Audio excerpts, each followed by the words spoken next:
Assalamualaikum warahmatullahi wabarakatuh. Selamat berjumpa anak-anakku. Kembali berjumpa dengan saya. Dalam kondisi saat ini memang kita masih dalam kondisi pandemi COVID-19.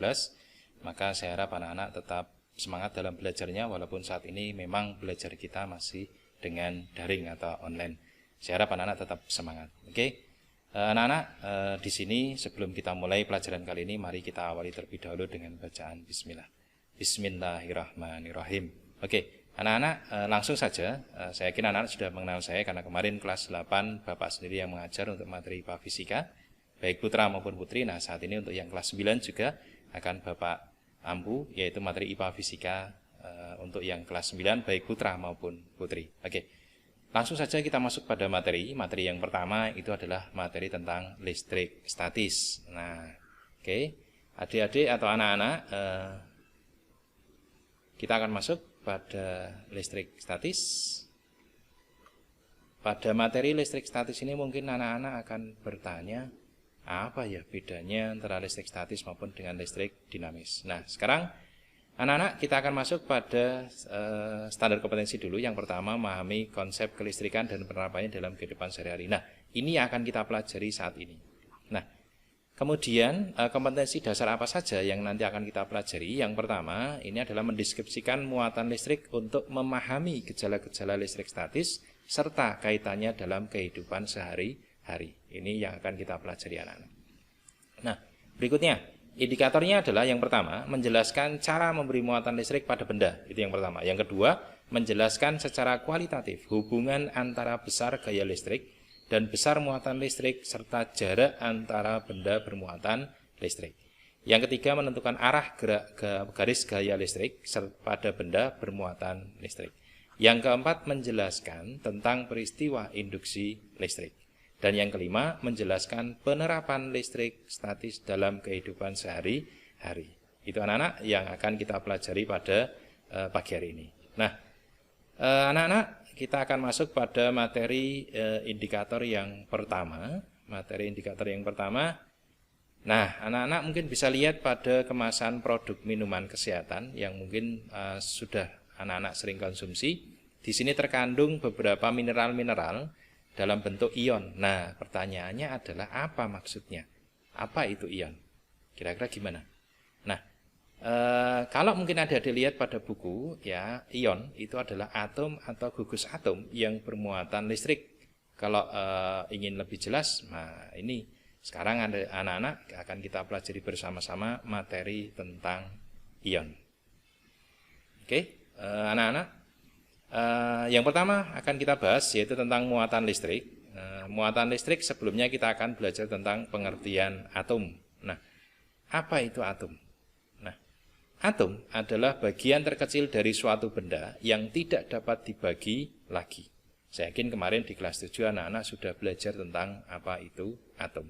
Nah, ada beberapa teori atom yang mungkin bisa kita bahas. Yang pertama yaitu teori atom Niels Bohr. Yang pertama, atom terdiri atas inti atom bermuatan positif yang dikelilingi elektron yang bermuatan negatif. Nah, berarti atom itu ada intinya dan juga ada kulitnya. Bagian inti itu adalah bermuatan positif dan kulitnya ada bermuatan negatif. Yang kedua, elektron bergerak mengelilingi inti atom. Ya, jadi elektronnya bergerak. Berarti elektron ini akan berada di kulit atomnya. Nah, kemudian yang ketiga, elektron dapat berpindah dari lintasan dalam keluar atau lintasan luar ke dalam. Berarti lintasannya bisa dari dalam keluar atau dari luar ke dalam. Ini tiga teori atom menurut Niels Bohr. Nah, kalau kita lihat dari sejarah perkembangan atom, di sini tahun 1897 ada Thomson menemukan elektron, kemudian Ernest Rutherford, ini dalam atom elektron bergerak mengelilingi inti atom yang disebut dengan nama proton, ada proton. Tahun 1932 ada seorang murid dari Rutherford yaitu James Chadwick, ini menemukan adanya partikel lain di dalam inti atom yaitu neutron. Setelah tahun 1930-an makin banyak partikel baru yang ditemukan antara lain ada neutrino, ada muon, dan ada ion. Nah, pada tahun 1963, fisikawan Amerika Murray Gell-Mann, George Zwick menyatakan bahwa partikel elementer seperti proton dan neutron tersusun dari quark dengan berbagai kombinasi. Ada 4 jenis quark yang berbeda, yaitu ada up, down, strength, dan Garmet. Nah, ukuran quark sendiri sekitar 1000 kali lebih kecil daripada proton. Sedangkan muatan listriknya 31 atau 32 muatan proton. Nah, ini sejarah perkembangan atom yang bisa anak-anak lihat. Oke, kita lanjutkan. Berikutnya adalah susunan partikel zat padat. Ya, susunan partikelnya kalau kita lihat anak-anak, ini adalah partikel zat padat sangat rapat di sini, ya partikel-partikelnya. Kemudian apabila partikel padat ini kita pisahkan, maka akan terpisah menjadi bagian yang lebih kecil lagi. Kemudian yang bagian ini kita perkecil lagi anak-anak. Ya, ini bisa menjadi lebih kecil lagi. Nah, inilah yang kemudian satu partikel kertas. Ya, ini menjadi kita sebut dengan nama atom. Nah, bentuk atom seperti ini, di dalamnya ada yang namanya neutron. Neutron itu netral, yang berada ini yang warna biru. Ini tidak bermuatan. Kemudian yang di dalamnya warna merah, ini namanya proton, ini muatannya adalah positif. Kemudian yang ada di kulit yang berputar ini adalah elektron, ini muatannya adalah negatif. Nah, ada neutron dan proton, ini adalah partikel yang ada di dalam inti atom, sedangkan yang berada di kulit atom itu adalah elektron. Nah, anak-anak bisa lihat, di sini yang bagian yang bisa bergerak ini adalah elektron, sehingga nanti peristiwa apapun yang terjadi yang kita salahkan adalah elektron, ya, karena elektron yang berpindah bisa berpindah atau bergerak, sedangkan proton dan neutron tidak dapat berpindah atau bergerak. Nah, untuk yang teori atom, anak-anak, atom terdiri dari partikel antara lain. Yang pertama tadi apa? Proton, positif betul. Yang kedua elektron atau muatan negatif, dan yang ketiga neutron atau netral. Nah, proton dan neutron ini membentuk inti atom yang dikelilingi oleh elektron. Sehingga proton dan neutron ada di inti, sedangkan elektron ada di kulit. Elektron dalam mengelilingi inti atom pada tingkat energi tertentu, semakin jauh dari inti, energi elektron akan semakin kecil. Ya, jelas. Atom netral, jika atom dikatakan netral jika jumlah proton sama dengan jumlah elektron. Ya, protonnya 2, elektronnya 2, berarti atomnya adalah netral. Kemudian atom bermuatan positif. Nah, itu akan terjadi jika atom tersebut kekurangan elektron. Berarti di sini muatannya adalah positif karena dia kekurangan elektron, protonnya lebih banyak dibandingkan elektron. Berikutnya atom bermuatan negatif jika atom kelebihan elektron, berarti jumlah protonnya lebih sedikit, lebih banyak yang elektronnya, sehingga dia bermuatan negatif. Itu pemahaman tentang atom, ya. Saya yakin anak-anak pasti paham karena dulu di kelas 7 pernah dibahas seperti ini.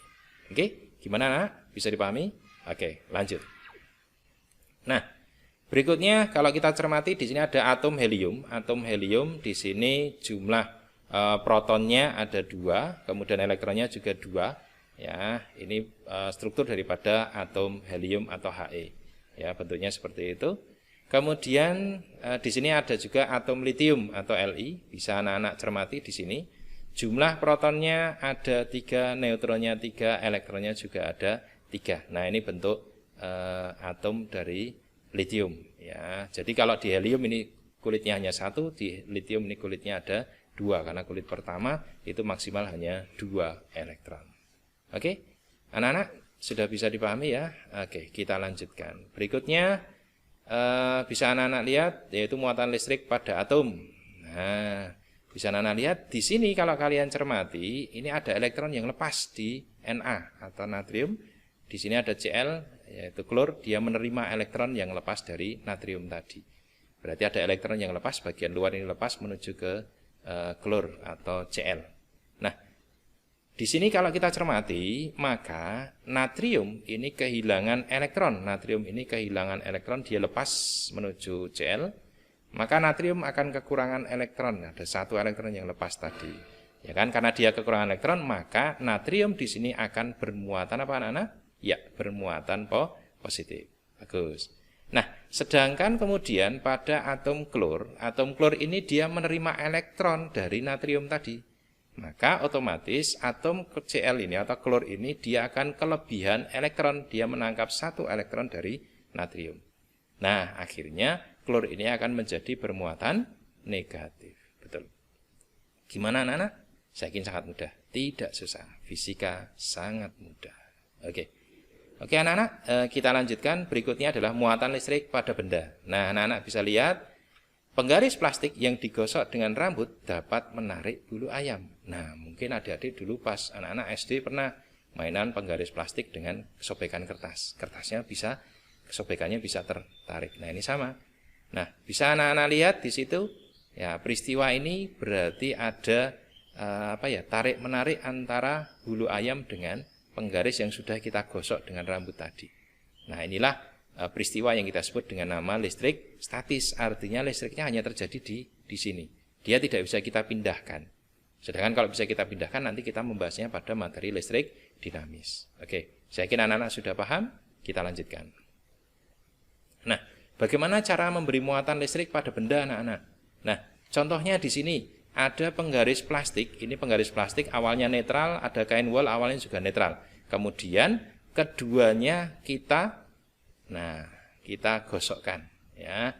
Jadi kain wol menggosok plastik, nah kita gosok, akhirnya kemudian yang terjadi adalah plastik akan bermuatan negatif.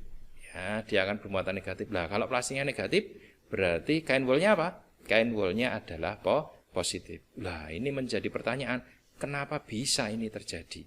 Nah, jawabannya adalah kenapa di sini bisa menjadi negatif? Penggaris plastik yang digosok dengan kain wol, maka penggaris plastik akan bermuatan listrik negatif karena elektron dari kain wol pindah ke penggaris plastik. Ya, elektronnya pindah. Loh Pak, kenapa enggak elektronnya plastik aja yang pindah ke kain wol? Tidak, karena ikatan elektron yang dimiliki oleh plastik ini lebih kuat dibandingkan dengan ikatan elektron yang dimiliki oleh kain wol, sehingga elektron kain wol yang pindah ke penggaris plastik.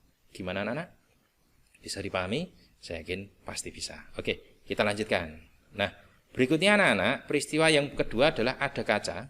Ini kaca digosok dengan kain sutra. Nah, kaca digosok kain sutra. Awalnya keduanya juga netral. Kaca netral, kain sutra juga netral. Kemudian kita gosok anak-anak. Gimana? Ya kita gosok. Nah, kemudian yang terjadi apa anak-anak? Nah, setelah kita gosok ternyata kaca itu akan bermuatan positif. Berarti kain sutranya apa anak-anak? Dia akan bermuatan negatif. Pertanyaannya anak-anak, kenapa bisa terjadi? Ingat, yang kita salahkan adalah siapa anak-anak? Ya, yang kita salahkan adalah elektron. Ini semua bisa terjadi pasti gara-gara elektron. Oke, berarti kesimpulannya apa anak-anak? Kaca yang digosok dengan kain sutra, maka kaca akan menjadi bermuatan listrik positif. Ya, kenapa bisa? Karena elektron dari kaca pindah ke kain sutra. Ya, elektron kaca ikatannya lebih lemah sehingga dia akan pindah ke kain sutra. Sehingga di mana ikatan elektron pada kain sutra ini lebih kuat anak-anak. Sehingga elektron di kain sutra nggak akan pindah ke kaca, tapi elektron kaca yang akan pindah ke kain sutra. Itu gimana anak-anak? Bisa dipahami? Sangat mudah, fisika kalian pasti bisa. Oke, kita lanjutkan anak-anak. Nah, berikutnya anak-anak kita akan bahas materi untuk yang indikator kedua. Nah, oke. Anak-anak, di sini kita cermati yaitu interaksi antara muatan listrik. Nah, kalau anak-anak cermati, di sini kaca bermuatan apa anak-anak? Positif, betul. Yang kaca satunya juga positif. Nah, kaca positif didekatkan apa yang terjadi? Ternyata tolak menolak. Nah, berarti kesimpulannya apa nih anak-anak? Nah, kesimpulannya adalah muatan sejenis atau sama, bisa positif-positif atau negatif-negatif, bila kita dekatkan akan saling tolak menolak. Nah, itu kesimpulannya. Terus bagaimana anak kalau seandainya sekarang yang kita dekatkan adalah plastik yang tadi sudah digosok muatannya negatif, kaca yang sudah digosok juga muatannya positif, kita dekatkan. Kira-kira apa anak-anak yang terjadi? Nah, yang terjadi ternyata dia terjadi tarik menarik antara plastik dengan kaca. Berarti apa kesimpulannya anak-anak?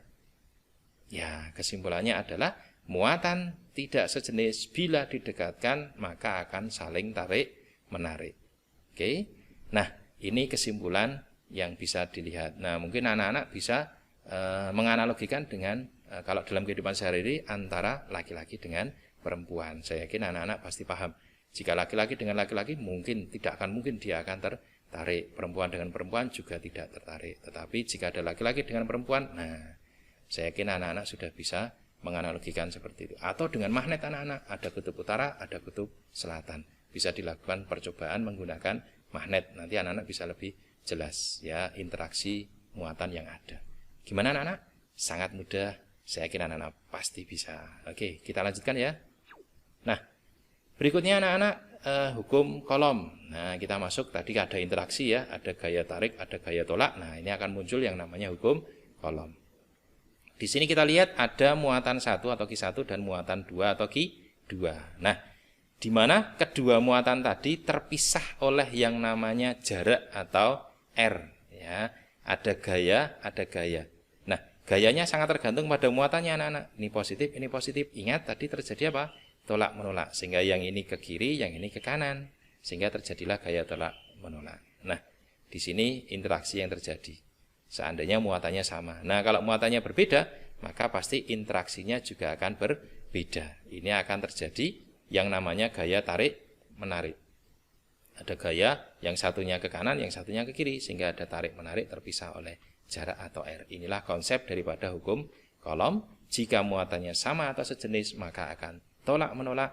Jika muatannya sama, muatannya berbeda, ada positif, ada negatif, maka yang terjadi adalah gaya tarik menarik. Gimana anak-anak? Oke, kita lanjutkan. Nah, besar gaya tarik atau tolak antara muatan sebanding dengan gaya tarik atau tolak antara muatan sebanding dengan besar muatan masing-masing, yaitu Q1 dan Q2, dan berbanding terbalik dengan kuadrat jarak, yaitu R, antara kedua muatan. Nah, kalau kita rumuskan atau buat sebuah persamaan, F itu adalah gaya, K itu konstanta, ada muatan pertama, muatan kedua terpisah oleh jarak kuadrat, ya. Sehingga kalau anak-anak cermati di sini F itu gaya kolom, satuannya Newton, Q itu muatan, satuannya kolom, R jarak, satuannya meter, K ketetapan atau konstanta. Nilainya adalah 9 kali 10 pangkat 9 Newton meter kuadrat per kolom kuadrat. Gimana anak-anak? Nah, tenang ya. Insya Allah sangat mudah, enggak susah ya. Oke, gimana anak? Ini persamaannya. Nah, untuk memudahkan anak-anak mengingat persamaan ini, mungkin anak bisa cermati ya. Jadi mungkin menggunakan istilah-istilah yang bisa memudahkan anak-anak untuk mengingat. Contohnya gini anak-anak. Anak-anak punya kaki berapa? Iya, kaki 2. 2 itu kalau bahasa Jawanya apa anak-anak? Loro. Nah, rumusnya bisa F itu nama teman kalian. Misalkan apa? Vina, Vin. Nah, atau Fajar, Faj. Nah, Fajar atau Vina gitu. Kakiku loro. Nah, nanti kalau anak-anak lupa dengan rumusnya, maka anak bisa lihat kakinya. Aku punya kaki berapa? 2. Oh, F itu gaya, kakiku loro. Nah, gitu kan? Itu cara mudah untuk mengingat atau menghafalkan rumusnya. Saya kira anak-anak pasti bisa. Sangat mudah. Oke, anak-anak, untuk memudahkan kalian dalam proses memahami persamaan dari hukum kolom tadi, di sini kita berikan contoh soal. 2 buah muatan listrik masing-masing sebesar 4 kali 10 pangkat minus 6 kolom dan 8 kali 10 pangkat minus 6 kolom dipisahkan pada jarak 2 cm. Tentukan yang pertama, berapa besarnya gaya yang dilakukan oleh suatu muatan pada muatan lainnya. Kemudian yang kedua, jenis interaksi gaya kedua muatan tersebut. Oke, itu.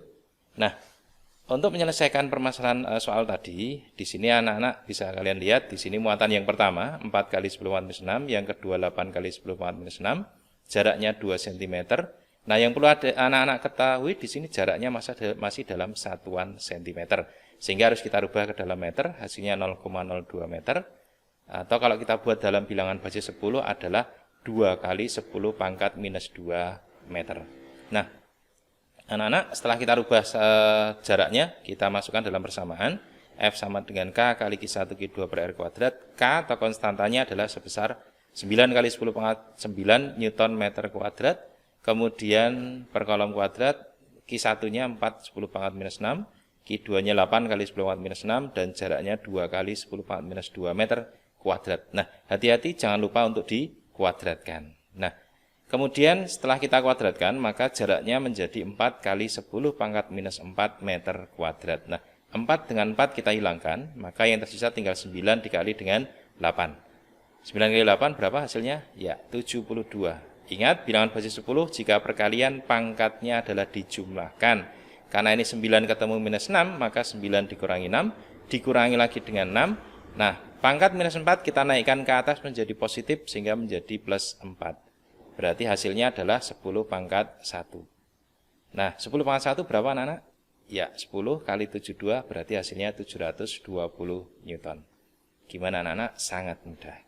Oke, nah jenis interaksi gaya kedua muatan tersebut adalah tolak-menolak. Kenapa bisa terjadi anak-anak? Kita lihat. Q1-nya adalah positif, Q2-nya juga positif. Sehingga kedua muatan ini akan menghasilkan gaya tolak-menolak. Karena muatannya adalah sejenis. Atau bisa juga anak-anak lihat pada hasil perhitungan di sini. Hasil perhitungan di sini adalah hasilnya positif. Maka kalau hasilnya positif, gaya yang timbul adalah gaya tolak-menolak. Oke, gimana anak-anak? Sangat mudah. Saya yakin kalian pasti bisa. Oke. Sekian anak-anak pembelajaran pada pertemuan kita yang pertama ini. Semoga apa yang kita pelajari ini bermanfaat. Ingat, tetap patuhi protokol kesehatan ya. Bagi kalian yang masih ada di rumah, tetap kalian belajar di rumah dengan semangat. Yang sudah di pondok, patuhi aturan yang ada di asrama. Tetap gunakan atau lakukan protokol kesehatan dengan sebaik-baiknya. Oke, dari Bapak cukup sekian. Terima kasih. Assalamualaikum warahmatullahi wabarakatuh.